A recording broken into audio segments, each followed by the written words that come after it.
Good morning વિદ્યાર્થી મિત્રો। હવે આપણે વિદ્યાર્થી મિત્રો આગળ જોવાના છે પ્રાથમિક મેરુદંડી।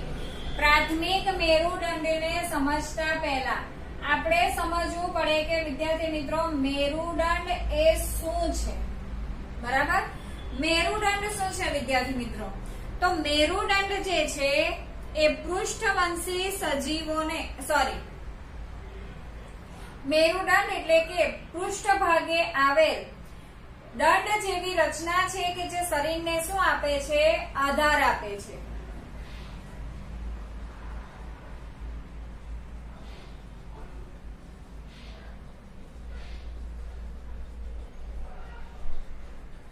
પૃષ્ઠ બાજુએ આવેલ અને શરીરને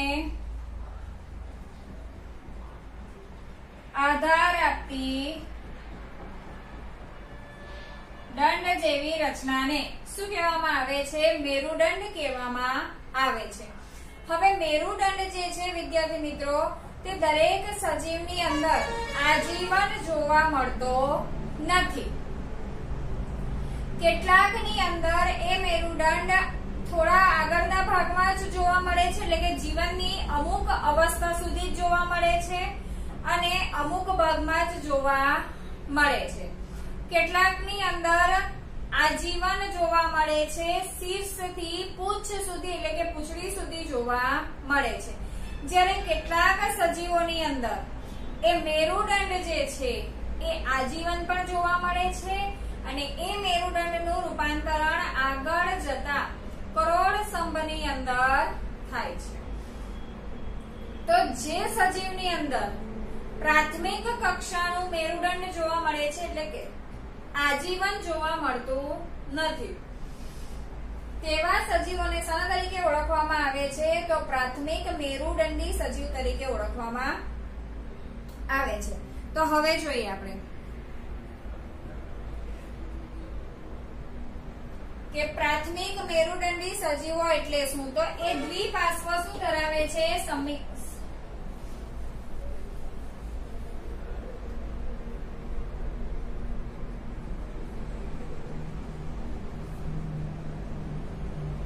દ્વિપાર્શ્વ સમિતિ ધરાવે છે। વળી પાછા કેવા છે? તો ત્રિગર્ભસ્તરી શરીર રચના ધરાવે છે। હવે એમની અંદર મેરુદંડ જોવા મળે છે પણ એ મેરુદંડ જીવનની અમુક અવસ્થામાં જ જોવા મળે છે।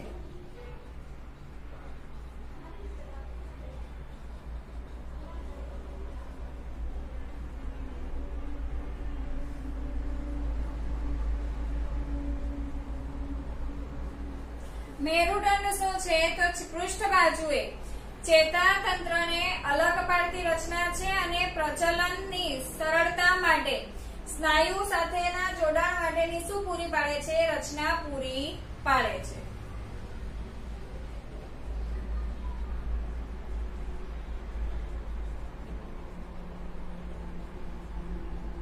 પૃષ્ઠ એટલે વિદ્યાર્થી મિત્રો પાછળની બાજુએ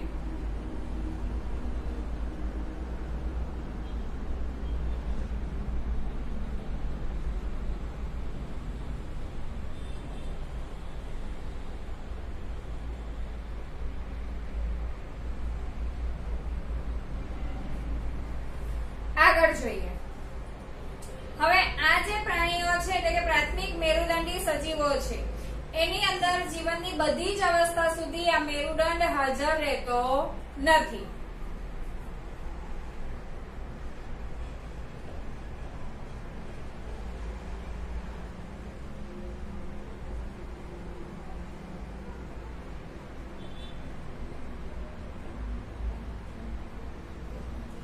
આ બધા જ સજીવો કેવા છે? દરિયાઈ છે। ઉદાહરણમાં આપેલું છે બાલાનોગ્લોસસ ને એમ્ફીઓપ્સસ।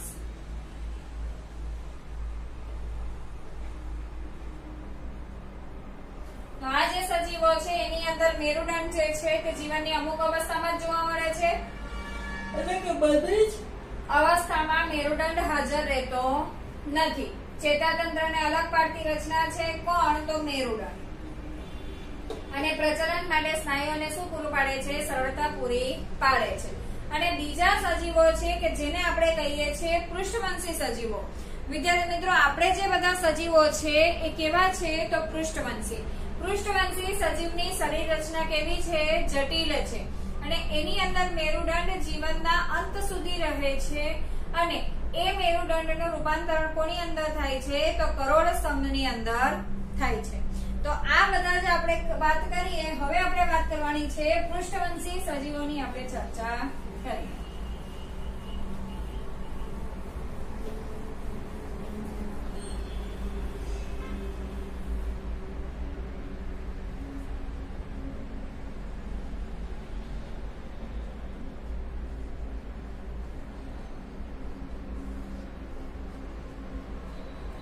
પૃષ્ઠવંશી સજીવો જે છે એની અંદર મેરુદંડ જોવા મળે છે.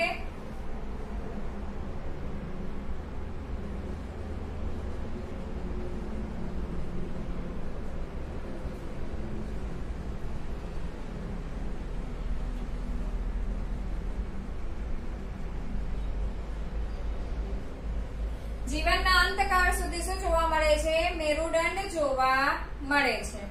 બરાબર. આ સજીવો કેવા છે? દ્વિપાર્શ્વ સમમિતિ. વિદ્યાર્થી મિત્રો, આપણને અડધેથી જો મધ્ય ધરીથી આપણે કાપીએ તો આપણે ડાબા અને જમણા બે સરખા ભાગમાં શું થઈએ છે? વિભાજિત થઈએ છે.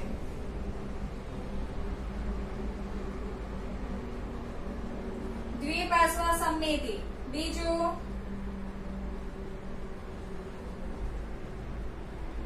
ત્રિગર્ભસ્તરી શું ધરાવે છે? રચના ધરાવે છે. સાથે સાથે આપણે કેવા છે તો દેહ કોષ્ઠધારી એટલે કે શરીર શું ધરાવે છે? પોલાણ ધરાવે છે.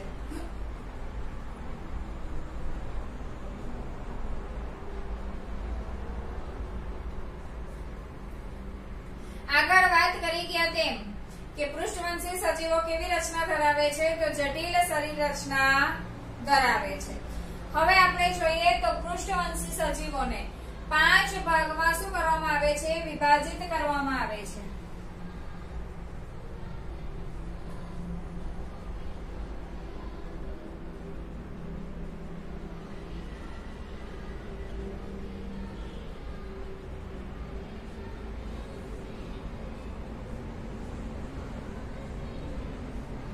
એ 5 વર્ગ કયા છે તે આપણે જોઈએ. પહેલું છે મત્સ્ય, બીજું છે ઉભયજીવી, ત્રીજું છે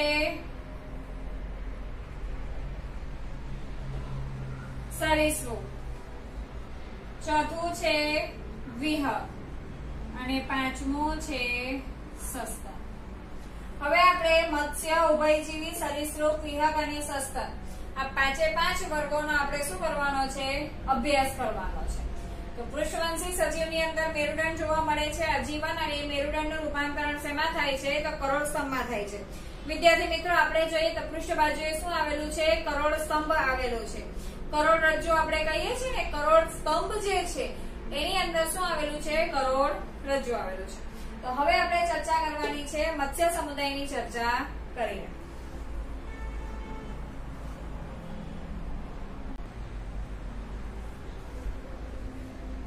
હવે જોઈએ વિદ્યાર્થી મિત્રો, આપણે જે પૃષ્ઠવંશીના 5 વર્ગો ભણવાના છે વિદ્યાર્થી મિત્રો, એ 5 વર્ગોથી આપણે પરિચિત છે.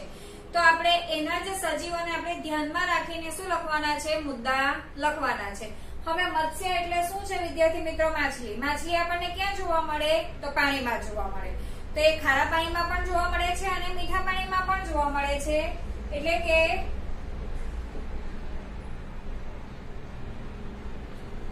દરિયાઈ અને મીઠા પાણીમાં જોવા મળે છે. બીજી વસ્તુ, એમની ત્વચા પર શું જોવા મળે છે? ભીંગડા જોવા મળે છે.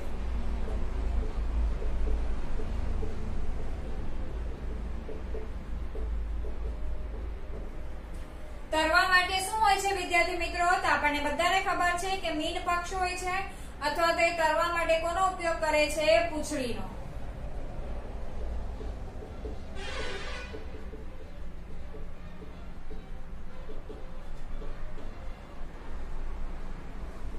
બીજું, શ્વસન માટે શું હોય છે? તો ઝાલર હોય છે.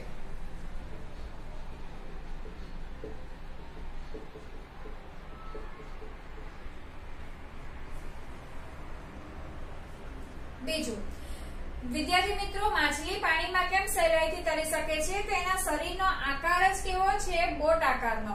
એટલે કે એનું શરીર એક તો ચપટું છે, રેખીય છે અને કેવું છે? ત્રાકાકાર છે.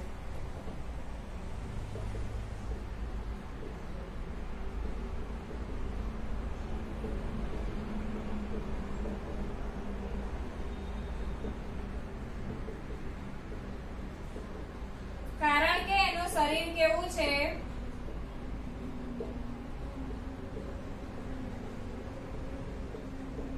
ચપટું છે, રેખીય કે કેવું હોઈ શકે? ત્રાકાકાર એટલે કે બોટ આકાર. હવે માછલી જે છે વિદ્યાર્થી મિત્રો, એ પાણીમાં દ્રાવ્ય ઓક્સિજનનો શું કરે છે? ઉપયોગ કરે છે.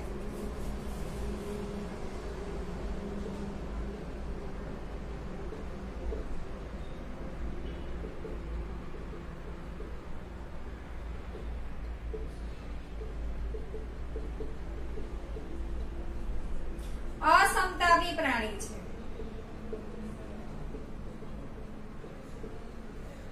અસમતાપી પ્રાણી એટલે વિદ્યાર્થી મિત્રો કેવું પ્રાણી?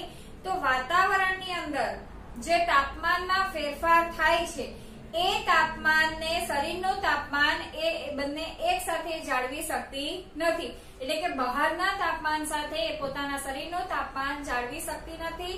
માટે એ કેવું પ્રાણી છે? તો અસમતાપી છે. એનું હૃદય કેવું છે? દ્વિખંડી. એક કર્ણક અને શું જોવા મળે છે? એક ક્ષેપક જોવા મળે છે. અને એ શું ધરાવે છે? તો બંધ પ્રકારનું રુધિર પરિવહન તંત્ર ધરાવે છે. આગળ જોઈએ વિદ્યાર્થી મિત્રો, એ બધા શું આપે છે? તો ઈંડા આપે છે. અને એ ઈંડામાંથી પછી બચ્ચાનો શું થાય છે? જન્મ થાય છે. કેટલાક સજીવના શરીર શેના બનેલા છે? કાસ્થીના.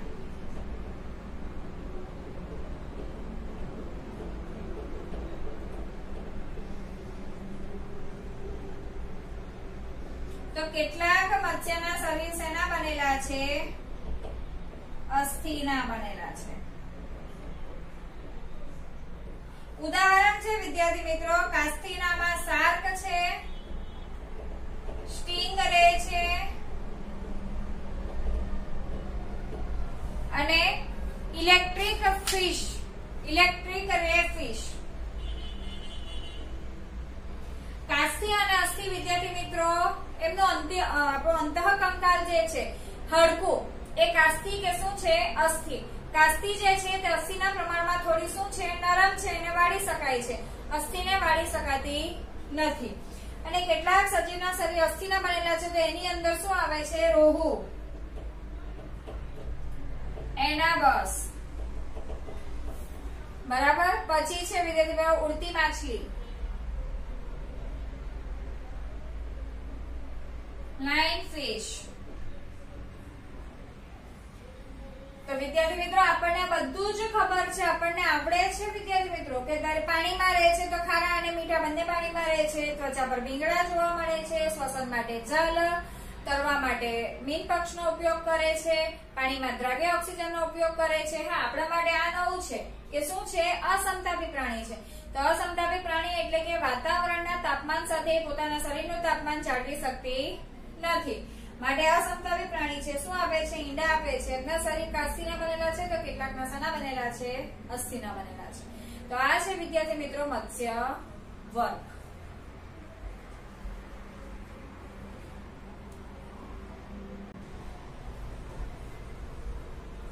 હવે આપણે જોવાના છે વિદ્યાર્થી મિત્રો ઉભયજીવી વર્ગ. ઉભયજીવી એટલે કે જમીન અને પાણીમાં બંને જગ્યાએ રહી શકે છે.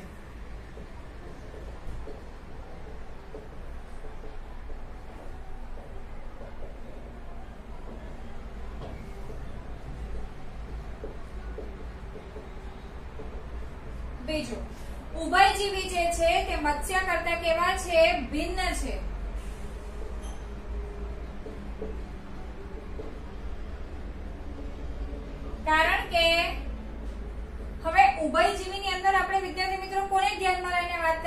દેડકો તો બધાએ જોયો જ હશે, બરાબર?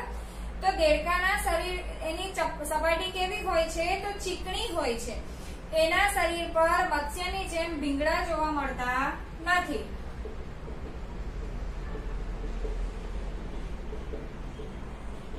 એની સપાટી કેવી હોય છે? તો શરીર સપાટી ચીકણી હોય છે. કેમ એની શરીર સપાટી ચીકણી હોય છે? તો એના શરીર પર શ્લેષ્મ એટલે કે ચીકણા પદાર્થનો સ્ત્રાવ કરતી શું આવેલી છે? શ્લેષ્મ ગ્રંથિઓ આવેલી છે.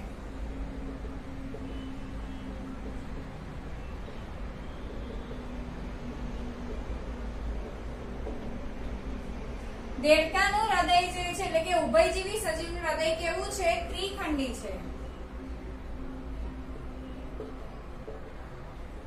મત્સ્યનું કેવું છે? દ્વિખંડી. અહીંયા કેવું છે? ત્રિખંડી. 2 કર્ણક અને 1 શું છે? ક્ષેપક છે. શ્વસનની વાત કરીએ તો ગર્ભાવસ્થામાં એટલે કે જ્યારે એનું ટેડપોલ સ્વરૂપ હોય, દેડકો પહેલા આપણે જોયું ને વિદ્યાર્થી મિત્રો, આમ નાની માછલી હોય ને એવું આપણને જોવા મળે છે એનું સ્વરૂપ. પછી ધીમે ધીમે એ 4 પગવાળા દેડકાની અંદર શું થાય છે? રૂપાંતરિત થાય છે. તો ગર્ભાવસ્થામાં એટલે કે ટેડપોલ અવસ્થામાં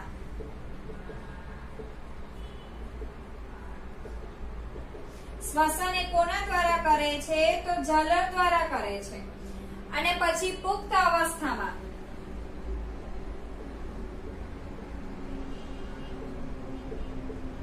કોના દ્વારા કરે છે? તો ફેફસા દ્વારા કરે છે. વિદ્યાર્થી મિત્રો, ઉભયજીવી સજીવો પણ કેવા છે? અસમતાપી છે. આ સજીવો પણ વાતાવરણમાં તાપમાન સાથે પોતાના શરીરનું તાપમાન જાળવી શકતા નથી. આ પણ કેવા પ્રાણીઓ છે? તો ઈંડા આપતા પ્રાણીઓ છે.